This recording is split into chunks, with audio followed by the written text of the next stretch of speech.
I don't think so. No, no, no, no. I don't think so. No. So hello guys, आता नव्याने blog सुरू केलेला आहे. So तुमचं सगळ्यांचं वेलकम आहे लाईफ ऑफ श्रेयाच्या चॅनल मध्ये. तर आता मी ह्याच्यासोबत खेळत आहे बॉल. सो इथे आजी सुद्धा स्वयंपाक पासिंग द बॉल. तर आजी सुद्धा स्वयंपाक बनवते आहे. तर चला तुम्हाला किचन मध्ये घेऊन जाते आणि दाखवते व्ह्यू. हॅलो गाईज, वेलकम आहे तुमचं माझ्या ब्लॉग मध्ये. सो आता तुम्ही बघत आहात की सकाळ झाले, त्याच्यानंतर दुपारची भाजीची तयारी. तर आजी बनवणार होती मस्तपैकी सुके बोंबील. तर सुक्या बोंबीलची भाजी बनवणार होती. त्यासाठी मस्त आणली होती काटेरी वांगी आणि मस्त आता उन्हाळा आला तर कलिंगड सुद्धा मम्मीने आणला होता. त्याच्यानंतर मी आणि माझा भावाचा मुलगा आम्ही मस्तपैकी खेळत होतो बास्केटबॉल.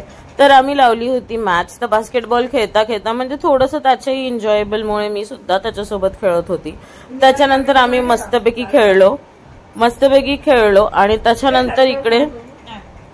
त्याच्यानंतर इथे तुम्ही बघतच असाल की आमचं खेळणं सुरू होतं दोघांचं. खूप मस्ती केली आणि त्याच्यानंतर इथे मस्त मी बनवलं होतं घावणे. तर घावणे बनवता बनवता आजी आणि मी, आजी पण आजीचं काम करत होती, थोडीशी मी सुद्धा हेल्प केली. त्याच्यानंतर आज आजी स्पेशल सुके बोंबलाची भाजी होती.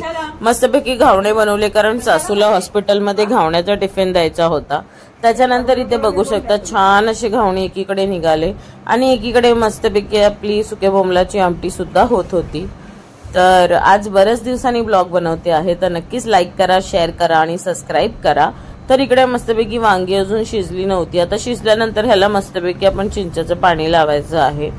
तर इथे व्यवस्थित पोळे काढून झाले. त्याच्यानंतर मी आणि भावाचा मुलगा निघालो. कडकडीत ऊन होतं तर मस्तपैकी रिक्षा केली आम्ही. नंतर आम्ही निघालो हॉस्पिटलला जायला. हॉस्पिटलमध्ये पोचलो तर आहे तिकडचा जातानाचा व्ह्यू. तर खूप म्हणजे आता उन्हाळा तर म्हणता पण नाही येणार की चालू झालाय. तर दवाखान्यात पोचले. ही मेडिसिन्स एवढे चालू आहेत सासूबाईंना. त्याच्यानंतर बब्बी आम्ही सगळे मम्मी आम्ही बसलो होतो दवाखान्यामध्ये. त्याच्यानंतर सगळं करून मी आले घरी. तर घरी झाली संध्याकाळच्या स्वयंपाकाची तयारी. संध्याकाळी डिनरला मस्त होती चपाती आणि अंड्याची भुर्जी.